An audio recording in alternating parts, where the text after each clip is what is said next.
Rishile guys, rishile lwabalavula ki big back capital. So guys, ka video leyiwani namuntlha hi kontinuara ya mahlweni kusukisela ka video leya kusungula.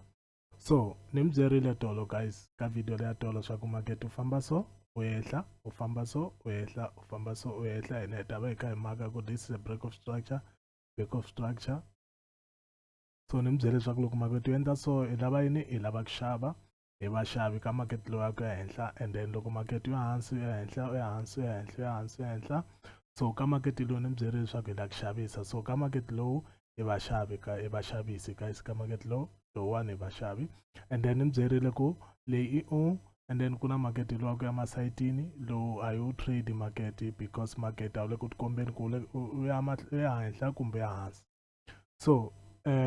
namuntlha ya kontinuara guys, ya kontinuara ni kombela video leyi u yi yingisela kahle because leswi ni ku byelaka swona la guys i swilo swa ku sungula swa ku fane u swi twisisa before u ta kota ku twisisa ku market kahle kahle u famba njhani. So a ni ni byele ku market u famba hi tindlela tinharhu. So ka tona tindlela leti ta tinharhu ku na tindlela timbirhi lowu market u fambaka hi wona. Ni twisisi kahle na tlhela ni ku phindela futhi ka mafambelo ya market lawa ya ku famba kanharhu, lowa ku ya henhla na lowa ku ya hansi na lowa ku ya masayitini, market u famba hi tindlela timbirhi endzeni ka wona market leyambirhi. Okay, so loko market u famba so leyi hi vitana ku impulse move, i move leyi nga strong ya ku ya henhla, i move leyi u tikombaka swa ku himpela vanhu va vanyingi va le ku xaveni, then ku fika nkarhi laha vanhu va fikaka va nga ha xavi va huma va pfala ti-trade ta vona, se u ta vona market u endla yini u yehla hi ndlela leyi. So leyi twisisa kahle, leyi i market i push hileswaku vanhu va vanyingi va le ku xaveni, loko va pfala ti-trade ta vona market u sungula ku endla yini u sungula ku yehla hi ndlela leyi. So leyi hi vitana retracement, hi vitana retracement hileswo market a wu le ku fambeni straight u yehla ngata ku wa swi vona swa ku a ku hlangahlanga wa compressa guys, u ya hansi u ya henhla u ya hansi u ya henhla, u nga bayiziseki ni ta ku komba swona in real market laha no ku komba hi leswi endlisaka swona.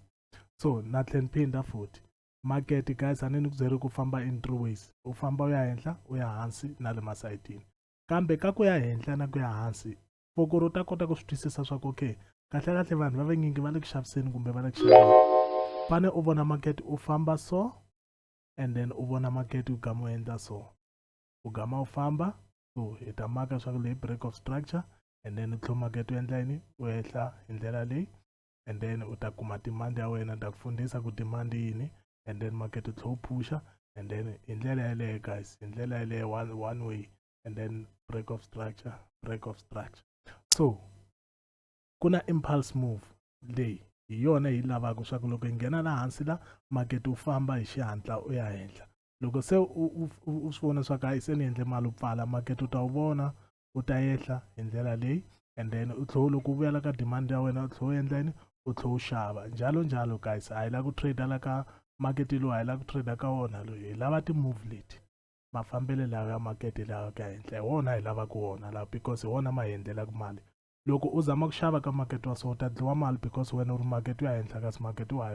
halukeni ehansi. So that's why it's important ku ri u twisisa swa ku okay ka nkarhi wa sweswi market wu le ka xiyimo xa njhani.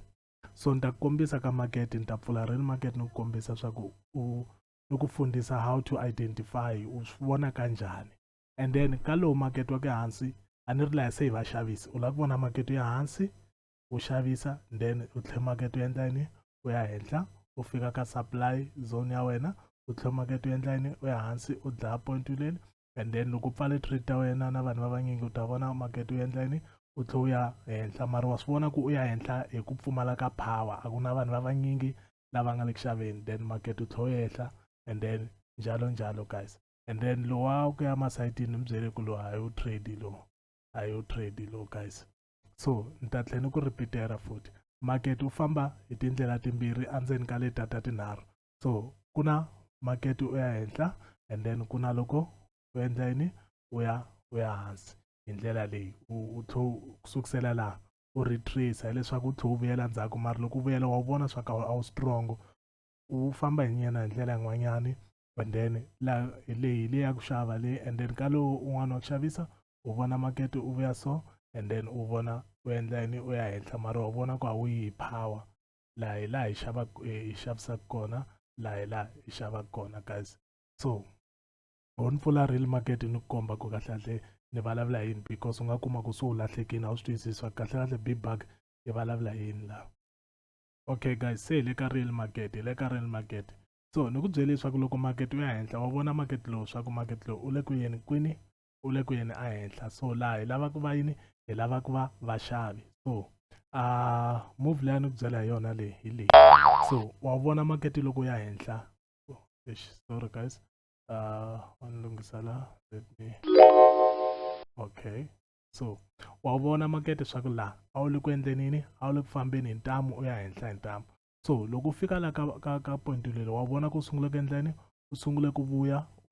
hi ndlela leyi. So a wu le ku fambeni straight. Loko u langisa kahle wa vona swa ku laha market wa vona ku wu ya henhla hi ntamu. U fika nyana laha sa swi tikomba swa ku vanhu va vanyingi se va le ku pfaleni yini ama-trade ya vona lava nga endlani, va nga xava la ka ndhawu leyi. So loko u fika laha ni ku byela leswaku market u ta endleni, u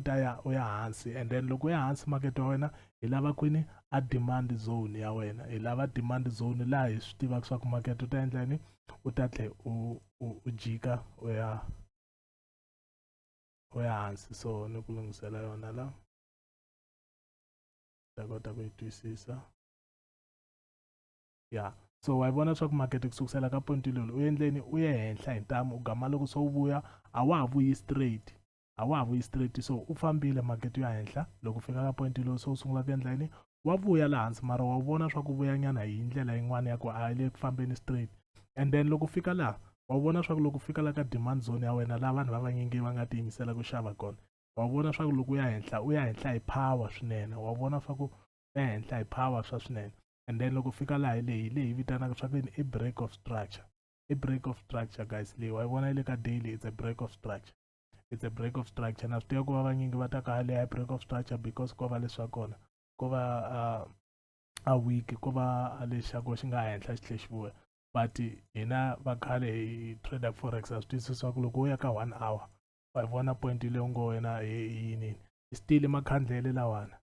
wa yi vona swa ku kali makhandlele lawa, u ni ku vekela yona ka daily u ta kota ku vona swa ku ni vulavula yini. So wa yi vona ka point leyi laha ka point leyi loko u ya ka 1 hour,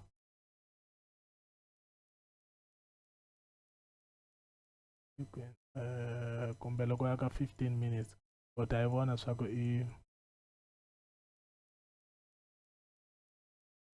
okay, kambe hi vuyele ndzhaku leyi i lexa kona a yi fani na trading. Yeah, so wa yi vona swa ku laha ni nga ku vekela kona ka 1 hour ni nga veka lexi, u voni swa ka daily, laha ka daily a ku lini, a ku va lexi xa ku fana na lexa week lexi nga ta ku hi layini lexi xa ntamu. Mara loko u fika ka 1 hour swi vona swa ku khandleleli li bihile li ndlhula li ya henhla. So this is a break of structure, mara loko u yi langisa ka daily u ta ku hayi leyi a break of structure, wa vona swa ku ko va a layini wa ku leha. Mara loko u ya ka 1 hour, loko u ya ka 1 hour ta wu vona swa ku layini lowu himpela u ndlhulile lana. Wa yi vona guys, wa yi vona swa ku khandleleli li ndlhulile li ya henhla. So ka daily leyi i break of structure leyi. So leswi nga ku byela leswaku loko vanhu va xavisalana gama u vuya u hansi, va fike va xava vanhu va vanyingi laha, and then market wa vona ku u ye henhla hi ntamu. And then loko se u ba break of structure hi yimeleni, hi yimele ku market wu endla yini, u vuya laha hansi laha, hambi u ka u nga vuyi straight laha hansi la straight, just ku u vuya hambi wo fika u dlaya a point leyi u vuya nyana u fika u dlaya point leyi. And then kokola la ka tindhawu leti laha hi langutisela kwini ku market u nga tlhela u ya yini, u ya henhla, u famba hi ndlela yaleyo. Ni hleketa ku maybe ma swi twisisa guys. So ni ku byela leswaku market u famba njhani, u famba hansi u ya henhla, hansi u ya henhla, hansi u ya henhla, then break of structure. Kambe ka yona mafambelo ya ku ya henhla ku na mafambelo mambirhi. Ku na strong push a market u ya henhla ku fana na la market u ya henhla, then ku na loko se u vuya u lava ku vona market u vuya nyana hi ndlela nyana yin'wana, wa swi twisisa okay lexi ni nga xi yimela ni yimele ku market u vuya ka yini, ka demand zone laha vanhu va vanyingi va nga langutisela ku xava, and then market u ya henhla. Na tshemba ku maybe wa swi twisisa guys, na tshemba ku maybe wa swi twisisa. Hi nga ya ka